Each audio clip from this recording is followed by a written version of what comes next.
অঞ্চলে প্রজন্মের কমিটিকে, প্রজন্মের প্রত্যেক নেতাকর্মীকে তারা শক্তিশালী করতে পারবে।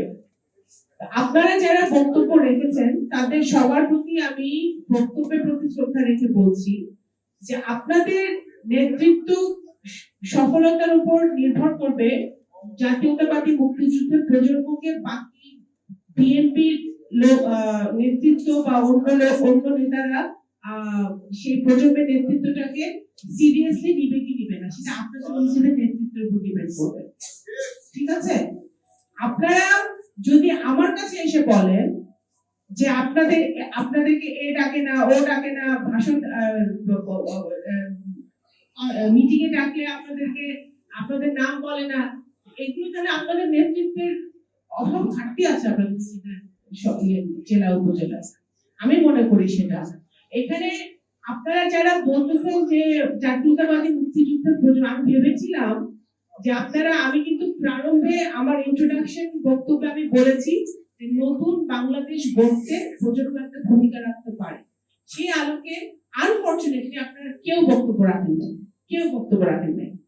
আপনারা এই একটু আগে এই যে পূর্ববর্তী বক্তা বলেছেন, সে অনেক পুরনো প্রজন্ম করে, সে একই কথাই বললেন যে প্রজন্ম জাতীয়তাবাদী মুক্তিযুদ্ধের প্রজন্ম বিএনপি সহযোগী সংগঠন করতে হবে।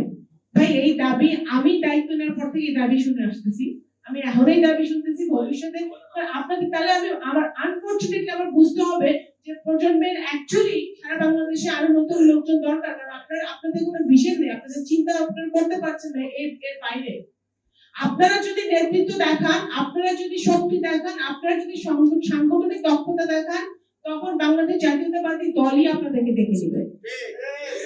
সেটা আপনারা দেখাতে পারছেন না। হয়তো আপনারা যারা বলেছেন যে একটু পূর্বে যে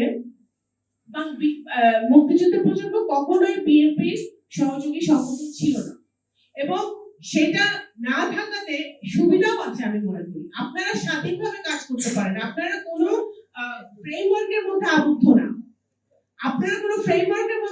না, আপনাদের কি স্বাধীনতা আছে? এই যে বিগত দিনে অনেক প্রজন্ম, আমি বলেছি প্রথমে, প্রজন্ম অনেক প্রোগ্রাম করেছে, যদি আপনারা সহযোগী সংগঠন হতে ছিল করতে পারতেন না। আমার মনে আছে বিকরণেস স্কুলে শেখ হাসিনার সময় টিচার দর্শন করেছিল, সেটার প্রতিবাদে প্রজন্ম প্রোগ্রাম করেছিল। আমরা বর্ডারে ফেলানি হত্যার সময় গিয়েছিলাম, প্রজন্ম ওখানে গিয়েছে। আমরা বিভিন্ন ভাবে আপনার যারা গুম হয়েছে, খুন হয়েছে, যারা ধর্ষিত হয়েছে, তাদের প্রতিবাদে, এই সকল অপকর্মের প্রতিবাদে প্রোগ্রাম করেছে। অনেক সময় এই প্রোগ্রামগুলো আমাদের হয়তো করা সম্ভব হতো না যদি আপনারা একটা দলের আবদ্ধ থাকতেন, সেটা আপনাদের বুঝতে হবে। তো এখন আপনারা যারা দাবি করছেন যে সহযোগী সংগঠন হতে হবে, সেটা আপনারা আপনাদের পারফরমেন্সের মাধ্যমে দেখাতে হবে।